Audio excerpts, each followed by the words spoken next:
ഡെയർഡെവിൾ ആരാണ്, എന്താണ് എന്നുള്ള ഒരു സ്പെഷ്യൽ ഇൻട്രൊഡക്ഷൻ വീഡിയോ കഴിഞ്ഞ ദിവസം ഇട്ടത് എല്ലാവരും കണ്ടിട്ടുണ്ടാകുമെന്ന് കരുതുന്നു. ഇനി നമ്മൾ ഡെയർഡെവിളിന്റെ പുതിയ സംഭവങ്ങളിലേക്ക് കടക്കുകയാണ്. വരാൻ പോകുന്ന സ്പൈഡർമാൻ ബ്രാൻഡ് ന്യൂ ഡേയുമായിട്ടുള്ള കണക്ഷൻ ഉള്ളതുകൊണ്ട് നമുക്കിനി മുതൽ ഈ സീരീസിലെ ഓരോ എപ്പിസോഡുകളും ഫോളോ അപ്പ് ചെയ്യാം. എന്ത് പറയുന്നു?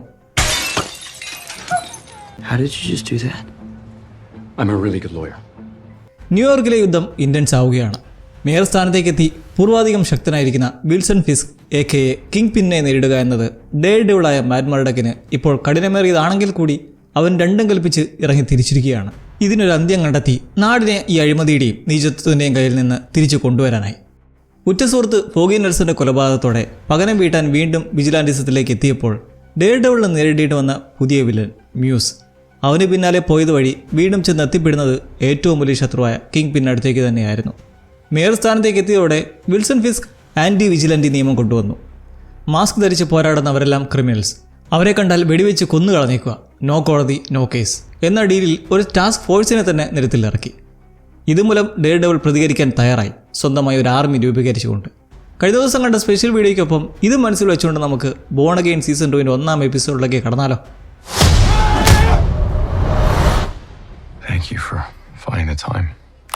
സീസൺ 1 ഫിനാലയിൽ കണ്ട ആ തയ്യാറെടുപ്പുകൾക്ക് ശേഷം 6 മാസം പിന്നിടുന്ന വേളയിലാണ് പുതിയ കാഴ്ചകൾ തുടങ്ങുന്നത്. നഗരം മൊത്തം കിങ് പിൻ്റെ അധീനതയിൽ. വിജിലാൻറ്റീസിനെ നിയമഭ്രഷ്ടരാക്കി അവർക്കെതിരെ ആൻറ്റി വിജിലൻ്റ് ടാസ്ക് ഫോഴ്സ് ഇപ്പോൾ തെരുവോരങ്ങളിൽ ആധിപത്യം സ്ഥാപിക്കുമ്പോൾ ജനങ്ങളും കിങ് പിന്നിൻ്റെ പ്രൊപ്പഗാൻഡയ്ക്കായി ഇറങ്ങി വരുന്ന സാഹചര്യം. പക്ഷേ ഇതൊന്നും കൊണ്ട് നഗരത്തേക്കാക്കാൻ നിൽക്കുന്ന ഹീറോസിൻ്റെ ദൗത്യത്തെ തകർക്കാനാകില്ല.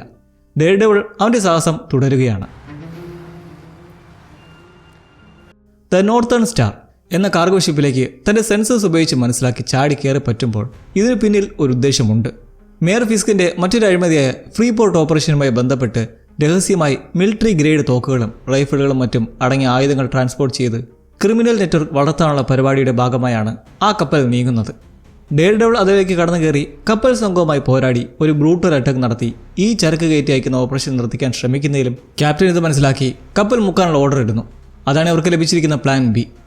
മാറ്റ് തൻ്റെ അതീന്ദ്രിയ ശക്തി വെച്ചിട്ട് അവർ കപ്പൽ അഴുത്താൻ പോവുകയാണെന്ന് മനസ്സിലാക്കുന്നു.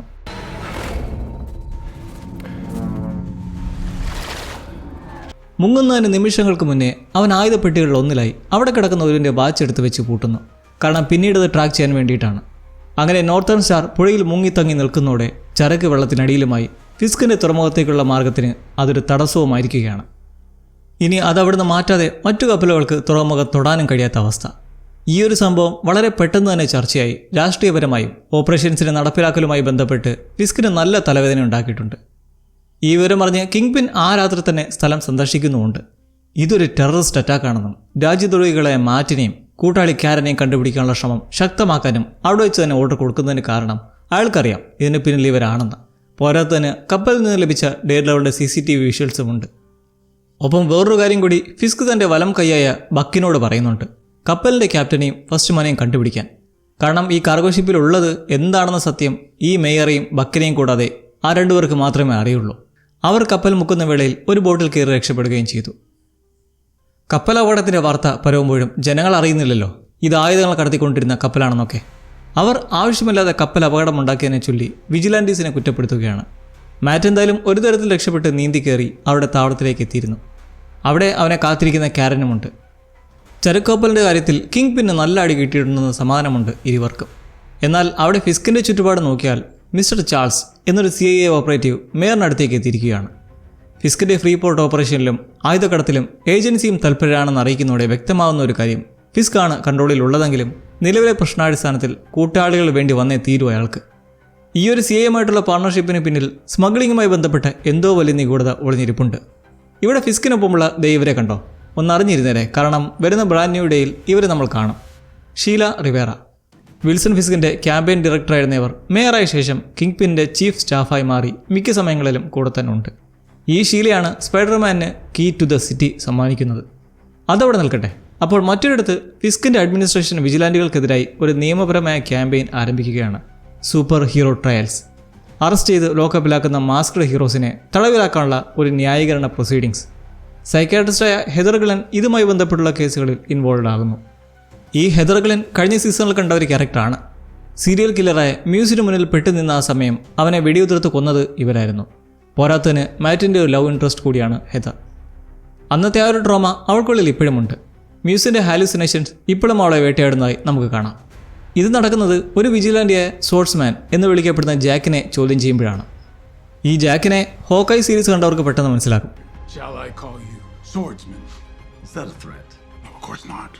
Murdoch and McDuffie law firm. മാറ്റിൻ്റെ ഉറ്റ സുഹൃത്തായ നെൽസന്റെ മരണം നമ്മൾ കണ്ടിരുന്നില്ലേ? അതിനുശേഷം കാരൻ പേജ് സാൻ ഫ്രാൻസിസ്കോയിലേക്ക് പോയതോടെ മാറ്റ് ഒറ്റയ്ക്കായി. അങ്ങനെയാണ് അസിസ്റ്റന്റ് ഡിസ്ട്രിക്ട് അറ്റോർണി ആയിരുന്ന കിർസ്റ്റൻ മക്ഡഫിയെ സമീപിക്കുന്നതും അവരൊരുമിച്ച് ഇങ്ങനെ മർഡോക്ക് ആൻഡ് മക്ഡഫി എന്ന ലോ ഫേം തുടങ്ങുന്നതും. ഇപ്പോൾ നമ്മൾ കണ്ട സ്പോർട്സ്മാനെ പുറത്തു കൊണ്ടുവരാൻ വേണ്ടിയിട്ട് വാദിക്കാൻ പോകുന്നത് ഇവരാണ്. കേസിൻ്റെ കാര്യത്തിൽ കിർസ്റ്റൻ മക്ഡഫിക്ക് പ്രശ്നമൊന്നുമില്ല. പക്ഷെ അവരുടെ മുന്നിൽ മാറ്റ് ഇപ്പോഴും മിസ്സിംഗ് ആണ്. എവിടെയാണ്? എന്തെങ്കിലും സംഭവിച്ചോ എന്നുള്ള ആശങ്കയുണ്ട്. അവന് കുഴപ്പമൊന്നുണ്ടോ അവന് പോണില്ലെന്ന് ചെറി സമാനിപ്പിക്കാൻ ശ്രമിക്കുന്നുണ്ട്. ഈ ചെറി എന്നയാൾ ഡിറ്റക്റ്റീവായി ജോലി ചെയ്തു വന്നിരുന്നതാണ്. റിട്ടയർ ചെയ്ത ശേഷം പിന്നീട് ഈ Murdoch and McDuffie law ഫേമിൻ്റെ private ഇൻവെസ്റ്റിഗേറ്ററായി മാറി. കേസ് വായിച്ച് സ്പോർട്സ്മാനായ ജാക്കിനെ പുറത്തു കൊണ്ടുവരാമെന്ന ഉറച്ച വിശ്വാസമുണ്ടെങ്കിലും ഭരണവും കൺട്രോളും ഫിസ്കിൻ്റെ കയ്യിലാണെന്നത് ഒരു പ്രധാന പ്രശ്നം തന്നെയാണ്. സർക്കാരിന് വേണ്ടി വാദിക്കുന്ന ജില്ലാ വക്കീലായ ബെൻ ഹോച്ച്ബർഗ് ഇവരെ വന്ന് കണ്ട് കേസ് വാപ്പസ് വാങ്ങാൻ പറഞ്ഞ് തർക്കമായി പോകുന്നതിലൂടെ മനസ്സിലാക്കുന്ന ഒരു കാര്യം, കോടതിയിൽ വിജിലാൻഡിക്കെതിരെയുള്ള വെർഡിക്റ്റ് ഓൾറെഡി ഡിസൈഡ് ചെയ്തു വെച്ചിരിക്കുകയാണ്. അവനെ പൂട്ടാൻ പവറുണ്ടെങ്കിൽ നിയമത്തിന് പോലും വിലയില്ലാത്തൊരു സന്ദർഭം.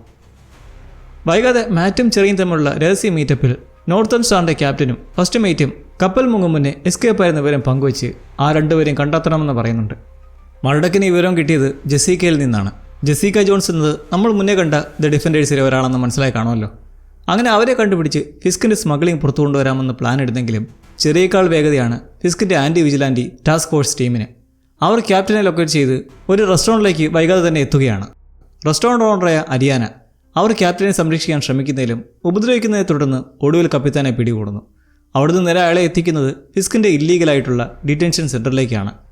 ഈ സംഭവങ്ങളെല്ലാം ചേർത്തിട്ട് BBTVയിലൂടെ ജനങ്ങൾക്ക് മുന്നിലേക്ക് എത്തിച്ചേരുകയാണ്. BB സ്പെഷ്യൽ ഡോക്യുമെൻ്ററി ആയ ആക്ഷേപരൂപേണയുള്ള ഫിസ്കിൻ്റെ രാഷ്ട്രീയ മുതലെടുപ്പിനെ വിമർശിക്കുന്ന റിപ്പോർട്ടായി. ഈ അരിയാന എന്തുകൊണ്ട് ആ കപ്പിത്താനെ സംരക്ഷിക്കാൻ ശ്രമിച്ചു എന്ന് പുറത്തു വരുന്നത് ആ റെസ്റ്റോറൻറ്റിലേക്ക് അധികം വൈകാതെ മർഡോക്ക് എത്തുമ്പോഴാണ്. അരിയാന ഗ്രീക്ക് പശ്ചാത്തലത്തിലുള്ളവരാണ്. അവർ ഡോക്യുമെൻറ്റ്സ് ഒന്നും കയ്യിലില്ലാത്ത ഗ്രീക്കുകളെ ഇല്ലീഗലായി രാജ്യത്തിന് പുറത്തേക്ക് വിടുന്നുണ്ട്. ഈ കപ്പിത്താനെയും പുറത്തേക്ക് കടത്താനായിരുന്നു ശ്രമം. എന്നാൽ പാവത്തിൻ്റെ വിധി ആ ഡിറ്റൻഷൻ സെൻറ്ററിൽ ചോദ്യം ചെയ്യൽ കഴിഞ്ഞ് നോർത്തേൺ സ്റ്റാർ ആക്രമണത്തിന് പിന്നിൽ ഡെയർ ഡെവിൾ ആണെന്ന് ഉറപ്പുവരുത്തിയ ശേഷം മേറിൻ്റെ വലം കൈയായ ബക്കിൻ്റെ കൈകൊണ്ട് തീരാനും. മർഡോക്ക് അരിയാനയ്ക്കടുത്തേക്ക് എത്തിയത് കപ്പിത്താൻ്റെ കൂടെയുള്ള ആ അവനെ തേടിയായിരുന്നു. ഈ സൈഡ് ബിസിനസ് വെച്ച് ബ്ലാക്ക്മെയിൽ ചെയ്യാൻ നോക്കിയാലും അവർക്ക് അവനെക്കുറിച്ചൊരു വിവരവുമില്ലായിരുന്നു. എന്തെങ്കിലും വിവരം ലഭിച്ചാൽ അറിയിക്കണമെന്ന ഡീലിലെത്തി മർഡോക്ക് അവിടുന്ന് പിൻവാങ്ങുമ്പോൾ കപ്പൽ പതനത്തെക്കുറിച്ചുള്ള സംസാരത്തിലാണ് ഫിസ്കും ഭാര്യ വനേസയും പുതിയ ആളായ CIA ഓപ്പറേറ്റീവ് ചാൾസ് മത്ത്.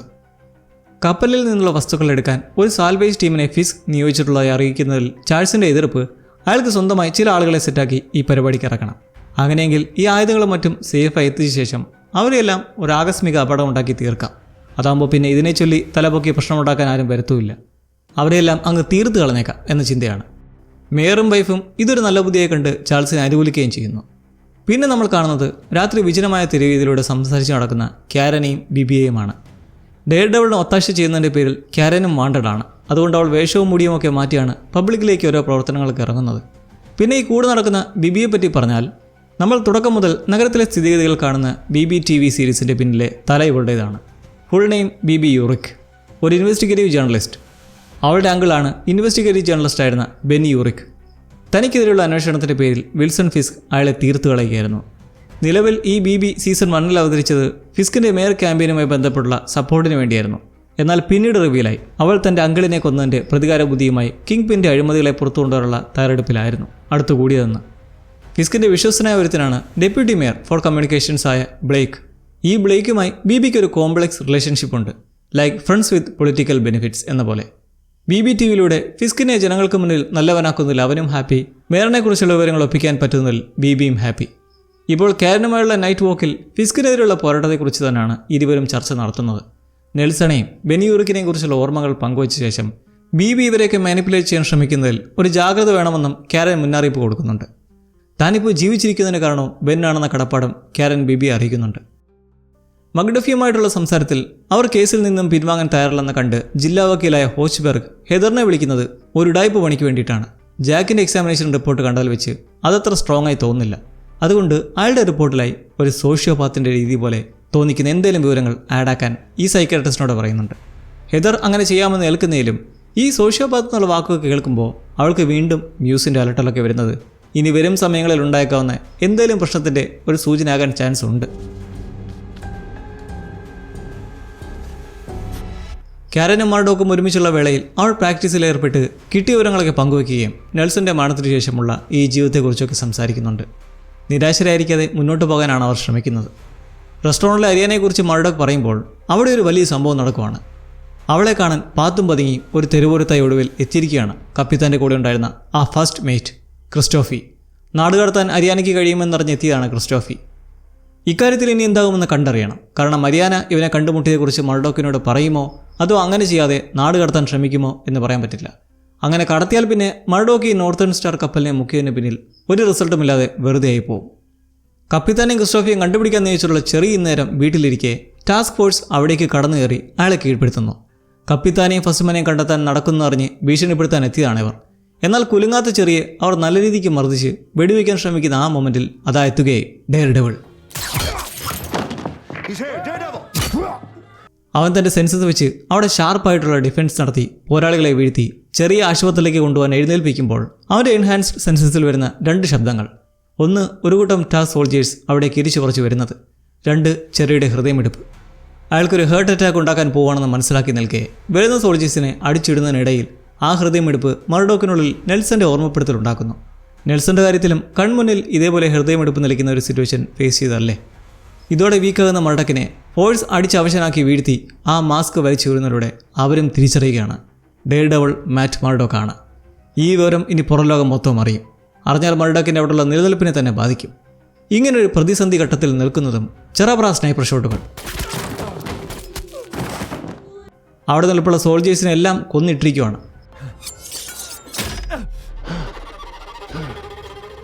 ആ കൊന്നാള് അവിടേക്കൊരു കത്തി എറിഞ്ഞിടുന്നതിൽ ബോൺ അഗെയിൻ സീസൺ 2 ആദ്യ എപ്പിസോഡ് മാരകമായി നിർത്തുമ്പോൾ ആ കത്തിയുടെയും സ്നൈപ്പർ ഷോട്ട്സിൻ്റെയും പിന്നിൽ വേറെ ആരുമല്ല, ബുൾസൈ എന്ന ബെഞ്ചമിൻ ഡെക്സ് പോയിൻഡെക്സ്റ്റർ. മർഡോക്കിൻ്റെ പ്രധാന ശത്രുക്കളിൽ ഒന്നായ ഡെക്സ് എന്തിനവനെ രക്ഷിച്ചു?